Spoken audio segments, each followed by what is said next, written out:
7 and all, and in today's video I'm going to show you a quick tutorial on how to make this simple sewing project a homemade stocking.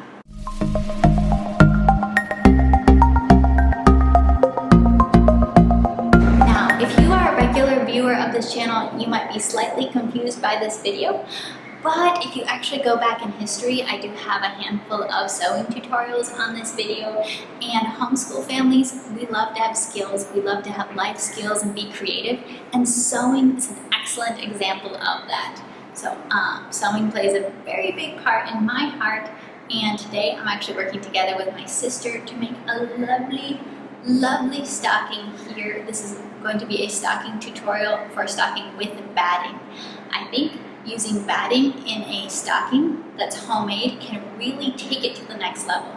If this were just a stocking with simply a lining and no batting, just the outside material, it would look pretty flat and kind of saggy. But adding that batting adds that thickness and makes it look like something you could really hang on your mantelpiece. So I'm going to be showing you how we made this, and it's quick and easy, something that a teen or a newer sewer could do, but it's also something for the more advanced sewer if you want to make a large handful of stockings before Christmas. These are the materials that you will need to make the stocking. You need 2 pieces of lining material, 2 pieces of batting material. You'll need a strip of something like a ribbon or a piece of fabric to serve as the hanger. You'll need 2 pieces of your outside material for the stocking and 1 rectangular piece of material to create your cuff. I will be showing you how to cut all these pieces out. Now, you can use a printable stocking pattern template from the internet, or you can use just any stocking that you have.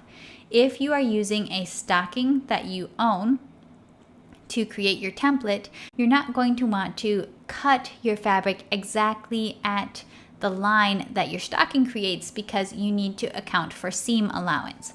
So cut your fabric about a 1/2 inch away from the side of your stocking all the way around the stocking so that you leave seam allowance all the way around the edge of your stocking. Now I have my fabric folded into 2 layers with the right sides together as I am cutting, so that I'm going to end up with 2 stocking shapes that are opposite from each other to create the 2 sides of the sock. Now I am going to cut the batting, and because now I'm no longer using the stocking as my guide, I'm using my cut fabric as my guide, then I'm not leaving an extra 1/2 inch. I'm cutting this to the exact same size as the outside fabric because that's what our batting needs to be. So go ahead, and I'm cutting 2 layers of fabric, again with the wrong sides facing each other. Next, I'm going to do the same thing with cutting the lining. I'm folding my lining fabric over on top of itself in half so that I'm ending up with 2 pieces of fabric for the lining. You will have 6 stocking shaped pieces of fabric all together by the end of your cutting. And I want to take a moment here to just say, do think carefully about what fabric you want the outside of your stocking to be. I think you can really take your stocking up a few notches by choosing a very special, beautiful fabric for the outside. I am a big fan of sewing with plain cotton prints, but you're going to get a lot better, more professional looking results just by using a really beautiful fabric, maybe something with a little bit of shine or texture to it for your outside layer of your stocking.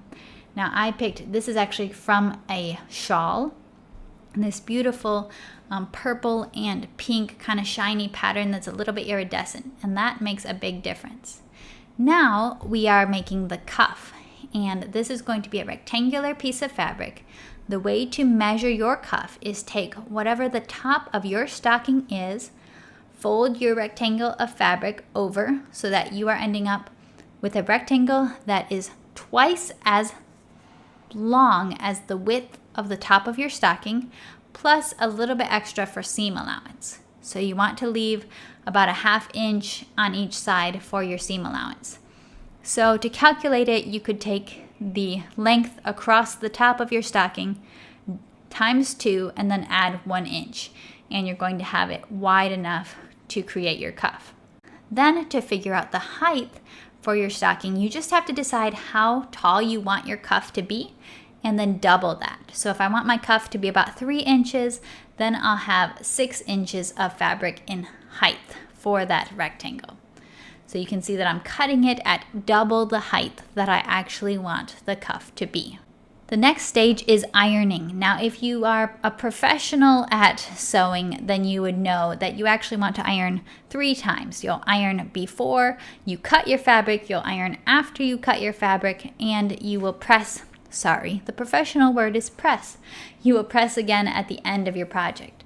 Now you can obviously tell from me, I opted to skip ironing before cutting and I'm just ironing after cutting. With a very simple project like that, that's easy to do. That's an easy way to spend less time ironing. I think I don't think for many people that's their favorite part of sewing, or why they got into sewing was so that they could use an iron all the time. But it is a big part of most projects.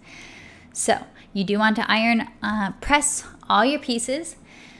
And if you are using a more delicate fabric like I did for my outside layer, I simply pressed that, but I used a layer of fabric over that. So you can see here I'm pressing the purple fabric, but I was not putting my iron directly on it because I didn't want to take any risks with my more beautiful delicate fabric. So I'm just using it on the plain white cotton. And we have all of our stocking shapes pressed and ready to go. After this, then we can get to the fun part, making our sandwich. Here we have 4 layers of fabric layered in a sandwich. We have the batting, then we have 2 pieces of the main stocking fabric with the right sides facing together, and then we have batting on top as well. So as you're creating your stocking sandwich, just make sure you're thinking about where the pieces are going, where the right sides are going, because you want the right sides of your nice fabric facing inwards so that when you open your stocking, that is going to be what shows. Then you can place pins all around your layers of your little stocking sandwich here, and then you feed it into your sewing machine.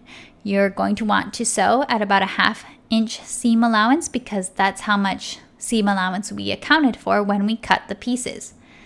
So you'll simply go around sewing the whole edge except the top. Leave the top open. So you just sew around the sides and the bottom of the sock. Then after you've done that, set aside that piece, and now you'll sew your lining together. So you're going to do the same thing. Hold the right sides together if you have a certain print. Mine is just plain white fabric, so it doesn't really matter, right side, wrong side. But I'm sewing around the whole stocking with a 1/2 inch seam allowance. And we are leaving the top open, of course. After these are sewn, then you want to trim the seam allowance around the curves. Especially with using batting, you're going to have very bulky seams if you don't trim the seam allowance. So leave some notches at the inner curves, outer curves, trim it close to the stitching as much as needed to the point where you can turn it inside out and you're getting a nice shape without any bulkiness around the sides. So you can see how I am, especially with batting, it's not going to fray, so you don't need to. And also it's not like this is something that's going to be worn or get a lot of heavy use, so you can really trim the seams quite close. Now, watch how this works. Here I have the right side of the stocking turned out. We have the batting on the inside. We are going to be putting the lining inside. The lining is not turned right side out, so you can see the raw edges are all there, visible to you right now. We are going to be stuffing the lining into the stocking just like this, so that all the wrong sides, all the seams are facing each other, and the inside of the stocking is going to look like that. You're going to have the nice sewn seam on the inside. So put the lining inside so that you can have the correct side, the side you want to see, actually be the inside of your stocking. You'll have to play around with it a little bit to get the toe where it's supposed to be, get the seams lined up with each other. But in the end, it's gonna look like this. You'll have 3 layers of fabric on each side right now. The outside, the batting, and the lining. And you'll be able to stick your hand down in there. You'll be able to get it all fiddled around with, get everything lined up where it needs to go until everything is working and laying properly. There is your lining inside your stocking. We're getting so close. Now we're gonna make the cuff. So you have your rectangle of fabric that's just a little bit more than twice as wide as the top of your stocking. So now you're going to sew your seam allowance, or sew your seam into that to create a tube out of your rectangle. So simply just take that, put it in your sewing machine, sew a quick seam there. Then you'll have your tube of fabric. And we're going to actually be putting this under the iron to press it in just a minute, but I'm just mocking up here for you what your cuff is going to look like when you fold it in half, and you're going to have one folded edge and then the raw edges on the other side. So you'll want to press that seam open so that you can have a very nice and flat seam. Just give it a quick press. Then you'll be folding your cuff in half, and you'll want to give the fold a press so that it is nice and crisp on your stocking.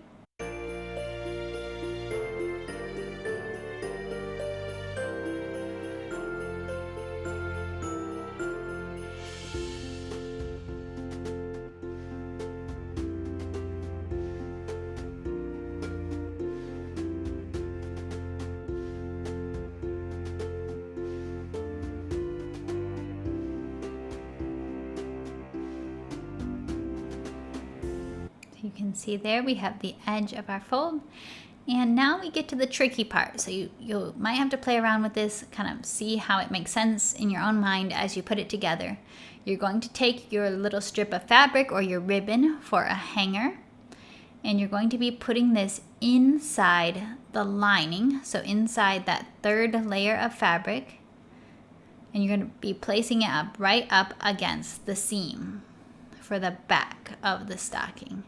And look, the loop is going toward the inside with the raw edges of the hanger facing up and away from the stocking. You can see there how that works. Next, we're going to be sliding the cuff into the stocking. Place that seam against the back seam of the stocking, right up against that hanger. So this hanger is sandwiched in between this. You have to play around to get it to all line up perfectly, exactly the way you want it, but you're having a whole lot of raw edges all together here. You will be sewing about 5 layers of fabric. So once you get it all lined up and pinned, if you like to use pins, I did use some pins, probably not as many as I should have, and then put it in your sewing machine and just sew a seam all the way around the top of the stocking. It definitely helps if you remember to take off that part of your sewing machine so that you can get the more narrow part, that you would use for sleeves or anything narrow like this. So sew all the way around, take your time. This is a lot of layers of fabric. And then once you're done sewing, you're going to want to trim the seam allowance. So you can see I trimmed it close to the line, cleaned it up a little bit so it won't be bulky there at the top. And then it's practically like magic. You just pull out that little cuff across the top. You pull out your hanger, play with it a little bit, and it's already looking so beautiful. A real cuff across the top of the stocking, no raw edges showing anywhere. You've got a lined stocking with batting. It's beautiful. And that is as easy as it is. You can make a whole bunch of these for Christmas.